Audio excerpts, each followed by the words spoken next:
এই রাজা এই এই এই যে রাজ্য এই রাজার জন্যই তৈরি। এই রাজ্য থেকে যে রাজা ছিল, মানে এই রাজ্য রানী গোসল করতে যাচ্ছিল, এখানকার রানী নাকি আলতা দিঘিতে গোসল করতে যাচ্ছিল।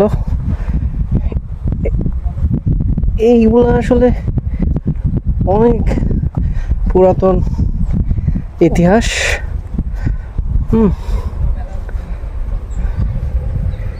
সব ভেঙে ফেলা হয়েছে। হ্যাঁ, অনেক বড় এরিয়া আসলে মোটামুটি। আর বিশেষ করে হয়তো এটার ইতিহাস বলতে পারবো না আমি সঠিকভাবে। এগুলো হচ্ছে